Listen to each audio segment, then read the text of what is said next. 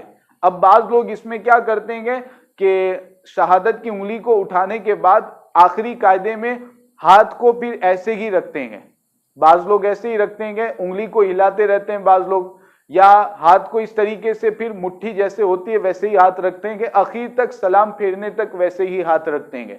تو یہ بھی غلط ہے، انگلی کو ہلاتے رہنا یہ بھی غلط ہے، اٹھا لینا ہے پھر گرا دینا ہے اللہ پر، تو یہ ہلانا یہ بھی غلط ہے، ہاتھ کو ویسے ہی رکھنا یہ بھی غلط ہے۔ جو اصل سنت طریقہ ہے وہ یہی ہے کہ اللہ پر آپ شہادت کی انگلی کو گرا دیں اور ساتھ میں ہاتھ کو بھی پہلے کی طرح سیدھا کر دیں۔ تو اس طرح آپ کو آخری قاعدے میں یہ چیزیں آپ کو پڑھنی ہے۔ اب اس میں جو التحیات پڑھی جاتی ہے تو التحیات پڑھنا واجب ہے، درود ابراہیم اور دعائے معصورہ یہ دونوں چیزیں پڑھنا سنت مستحبہ ہے۔ یہ دونوں چیزیں پڑھنا واجب نہیں ہے، سنت ہے، اور التحیات پڑھنا واجب ہے۔ تو اس طرح آپ کو قاعدہ اخیرہ کر لینا ہے، اس کے بعد پھر آپ کو سلام پھیرنے ہے۔ سلام پھیرنے کا طریقہ یہ ہے کہ لفظ السلام علیکم ورحمۃ اللہ یہ پورا آپ کہیں، یہ سنت ہے۔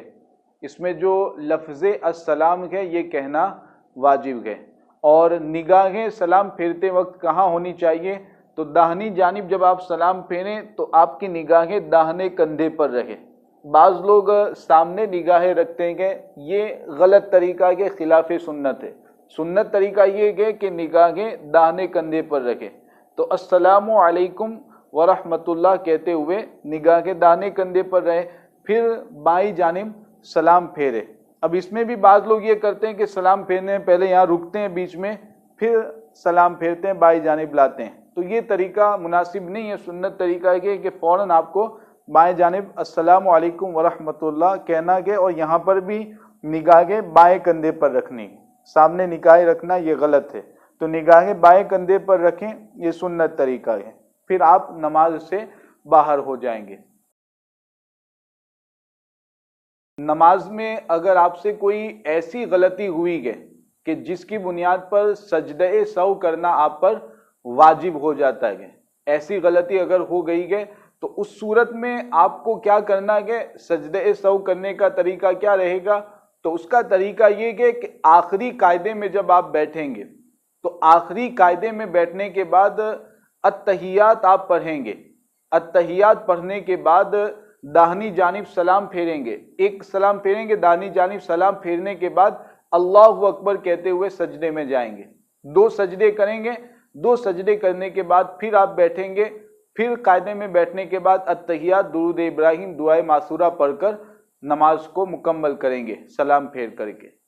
اور اگر اس میں آپ یہ کرتے ہیں کہ پہلے جو بیٹھے ہیں قاعدے میں سلام پھیرنے سے پہلے، اس میں اگر التحیات کے ساتھ اگر درود ابراہیم یا دعائے معصورہ پڑھتے ہیں تو وہ طریقہ بھی بتایا گیا کہ وہ بھی غلط نہیں ہے، وہ بھی کر سکتے ہیں کہ تینوں چیزیں آپ پڑھیں، پھر سلام پھیریں، پھر بیٹھنے کے بعد تینوں چیزیں پڑھیں.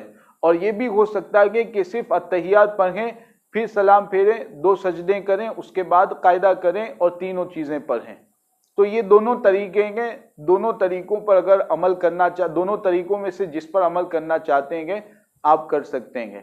تو یہ اگر غلطی ہوئی ہے تو آپ اس طریقے سے سجدہ سہو کر سکتے ہیں اور سجدہ سہو کے ذریعہ اپنی نماز کو مکمل کر سکتے ہیں. کہ کون سی غلطی ایسی ہے کہ جس کی بنیاد پر نماز دوبارہ پڑھنا ضروری ہوگا اور سجدہ سہو کرنے سے بھی نماز مکمل نہ ہوگی؟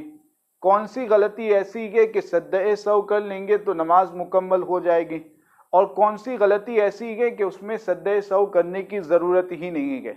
تو یہ ایک اہم وضاحت ہے، بہت سارے لوگ اس مسئلے کو نہیں جانتے ہیں. تو اس کے حوالے سے یہ چیز ذہن میں رکھیں کہ نماز کے فرائض میں سے کوئی فرض اگر چھوٹ جائے، جان بوجھ کر کے چھوٹے یا کوئی بھول کر کے یہ فرض چھوڑ دے، دونوں صورتوں میں حکم یہ ہے کہ اب نماز کو دوبارہ پڑھنا ضروری ہے. بعض لوگ سمجھتے ہیں کہ فرض چھوٹ گیا ہے پھر بھی سجدہ سہو کر لیں گے تو نماز مکمل ہو جائے گی.